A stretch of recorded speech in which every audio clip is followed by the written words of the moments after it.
podría, yo pensaba, sí, pensaba así como entrada, empezar pues haciendo hincapié en la pregunta, pues, ¿qué creéis, así como de relevante, qué creéis que está sobre la mesa en la actualidad en relación pues a este diálogo, a este encuentro entre Oriente y Occidente en el momento actual, ¿no? ¿Qué podríais destacar o que podríamos traer como colación? ¿Quieres empezar? Vaya pregunta, ¿eh? Yo creo que podemos dar por supuesto que nos vamos a centrar un poco en el campo de la espiritualidad, ¿no? Más que en el de la economía y la política, entre otras cosas, porque quizás no tengamos demasiada idea algunos. Por tanto, me venía a la mente aquella frase célebre de Rudyard Kipling que decía: Occidente es Occidente y Oriente es Oriente y nunca se podrán encontrar. Esto está dicho, yo creo que en el siglo XIX. Sí.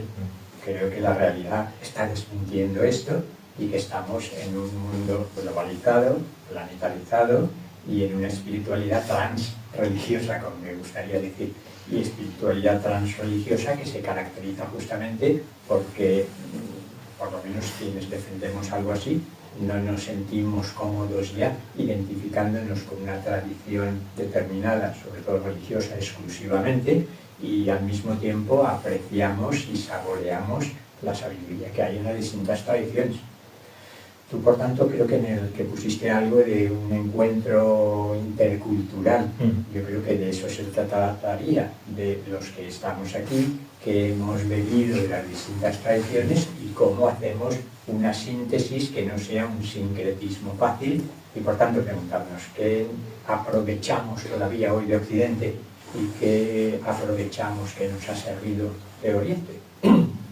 Primera intervención y dejo que Eduardo hagas tu propia introducción.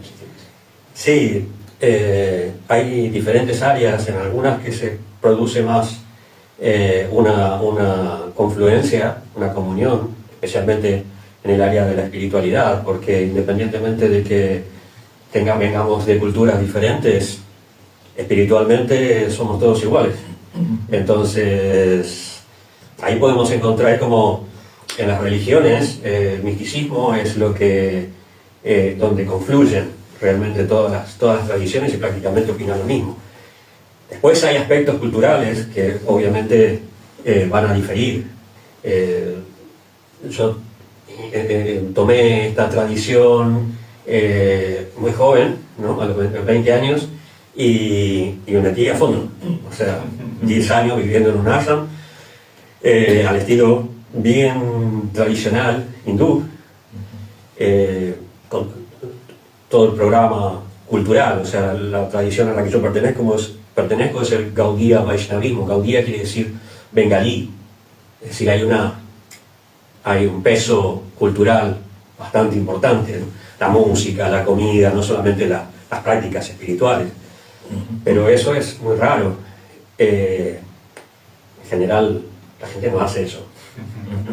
Hay uno de los maestros de nuestra institución que dice: no hay ninguna, esto lo decía en México, no hay ninguna posibilidad de indianizar México. No es la cuestión indianizar Occidente. Mismo nuestro fundador decía: Occidente es como un ciego y Oriente es como un paralítico. No, solamente con la comunión de ambos y el trabajo conjunto pueden llegar a salir adelante. Entonces, la cuestión es, por lo menos lo que yo he ido aprendiendo a lo largo de estos años, es que por un lado no puedo ignorar mi ascendencia, mi cultura, el fútbol, el tango, el mate. Bueno, el mate no, pero son aspectos culturales, pero sí. Y por otro lado, he encontrado una espiritualidad que es mi vida. Entonces, por lo menos mi experiencia es que creo que he compartido con mucha gente de mi país y de ahora aquí en España. Mi experiencia es que tenemos que tomar lo bueno de ambas sociedades, de ambas culturas, porque siempre vamos a encontrar cosas importantes y positivas y parte del desarrollo de nuestra humanidad. Este sería también uno de los peligros, ¿no?, que podríamos encontrar, ¿no?, que a veces pues, también se dice, ¿no?, que de alguna forma es como la cuestión del mercado espiritual, ¿no? O sea, como que cada uno coge, pues no sé, un poquito de acá, un poquito de allá, no se lo tamiza todo pues a partir de su propia necesidad, experiencia personal, y va creando pues esto, ¿no?, pues, no sé, un condimento único. Y también pues otra de las críticas que se hace es como que podemos caer en un individualismo solipsista, es decir, ¿no?, muy cerrado en sí mismo y al final pues en una práctica pues esto, ¿no?, como sin tener en cuenta pues la tradición o sin tener en cuenta pues aspectos que pueden ser pues transversales o transreligiosos, y sería una de las críticas que también se podría hacer en cuanto a este intercambio que a veces bueno, estoy recordando precisamente a Raymond Panikkar, ¿no?, que una de las críticas que se le hizo, ¿no?, con mucha contundencia, cuando él decía pues me fui de aquí cristiano a India, me convertí al hinduismo y volví budista, ¿no? Y una de las críticas que se hacía era como, bueno, ¿cómo puede ser que seas capaz de, o sea, argumentes o defiendas el hecho de que puedes ser cristiano y a la vez que eres budista, por ejemplo, ¿no? Cuando, como bien sabemos, el cristianismo, por ejemplo, defiende el teísmo, defiende un Dios personal, ¿no? En contra, pues el budismo viene a ser pues esa shunyata o esa cosa de decir, pues no hay Dios, ¿no? Y entonces, bueno, ¿no?, y es una de las críticas como que también yo creo que, no sé si os parece que también vayamos por aquí. Eso, o sea, eso depende del libre albedrío de las personas, ¿no? Por eso lo tenemos, para elegir qué es lo que estamos buscando. Cuando nosotros nos acercamos a una tradición, vemos, observamos si es algo que me atrae, lo practico o no, pero me mantengo ahí o no, me voy y busco en otro lado. Claro, pero esto lo podemos hacer a día de hoy, ¿no?, de alguna forma, digamos, en nuestro mundo posmoderno o en nuestro mundo más laico, ¿no?, en el que podemos adentrarnos en una espiritualidad más laica, ¿no? Sería, pero que en la India, si hablamos de India, ajá, es así, siempre ha sido así. No es que ahora, ¿no? La India siempre ha sido diversa, ¿no? O sea, eso está en el ADN del hinduismo, en el Rigveda ya encontramos que la verdad es una, pero los sabios la llaman con diferentes nombres. Hay una diversidad muy rica. El concepto de Ishta Devata, de la deidad personal, es eso, es fundamentalmente que yo me siento más identificado con un aspecto de Dios y me dedico a adorarlo o a estudiarlo, o cual fuera mi práctica, ¿no? Encontramos en el Bhagavad Gita que tienes diferentes caminos para elegir. Entonces, no creo que haya un conflicto, excepto el que nosotros mismos nos busquemos. O sea, si yo adopto una tradición que no me corresponde porque quizás es más exitosa o que quizás, no sé, es más popular y me da seguidores o lo que sea, ¿no? O me satisface materialmente, entonces, pero eso incluso, o sea, puede ser que eso no me conduzca a una realización espiritual, pero incluso eso es parte de nuestro libre albedrío. Eso es un poco la prerrogativa que nos da Dios, la verdad, en este mundo, que podemos movernos de esa manera y elegir. Yo, para no quedarnos, o por lo menos quedarme tan en abstracciones como corremos el riesgo, por lo menos yo, ya que Dwarkan pone sobre el tapete su elección personal, que sería esa visión Bhakti Vedanta de Hare Krishna, pues quizás podríamos centrarlo en las semejanzas y diferencias entre la visión que tú compartes y la que, en mi caso, bueno, yo diría que no hay una única influencia, ¿no? Yo, de hecho, recurriría tanto a la filosofía occidental como a las tradiciones orientales en un primer momento me sentí muy atraído por una versión Vedanta Advaita radical, a través de Jan Klein concretamente, que creo que encarnaba muy bien, concretamente la Advaita del Shivaísmo de Cachemira, pero en última instancia yo creo que las tesis fundamentales eran las mismas. Y luego con el descubrimiento de Sri Aurobindo me abre los ojos a una nueva manera de entender el Vedanta, y no sé si en el Bhakti creo que no habrá tantas diferencias, aunque poca gente creo que es consciente de la importancia enorme que Sri Aurobindo y el yoga integral concede al Bhakti Yoga también, aunque en la síntesis del yoga es al yoga que menos espacio le dedica. Sus páginas son tan extraordinarias y el papel de la madre, de Nirval Pasha en este caso, pues tiene un papel muy, muy importante. Así es que yo, personalizándolo un poco, bueno, yo añadiría la importancia de lo que llamo el esoterismo contemporáneo como una influencia muy importante también, y que sería ya esa especie de síntesis entre Oriente y Occidente, esa espiritualidad transreligiosa. No sé, Blavatsky, Bailey, Steiner, no creo que se pueda decir ya que son Occidente o Oriente, aunque sean más o menos inclinen cada uno en una dirección u otra. Entonces, personalmente me interesa ver hasta qué punto, como no conozco demasiado bien el pensamiento de Bhaktivedanta Swami Prabhupada o de Hare Krishna, quizás matizar un poco las semejanzas y las diferencias, a mí me parecería muy interesante. Quizás tú conoces mejor los dos, conoces más el yoga integral y el Vedanta, el Vijnana Vedanta Advaita, como ha empezado a llamarse recientemente, y el Vijnana Yoga, de lo que yo conozco a Bhaktivedanta Swami Prabhupada. ¿Ves alguna diferencia significativa o semejanzas muy importantes? En cuanto al acercamiento a Occidente, quizás hay mucho más paralelismo que en cuanto al concepto de Dios. O sea, la espiritualidad, el tipo de espiritualidad, el tipo de prácticas son mismas prácticamente, ¿no? Porque ahí no hay tanta diferencia en ninguna de las tradiciones del hinduismo.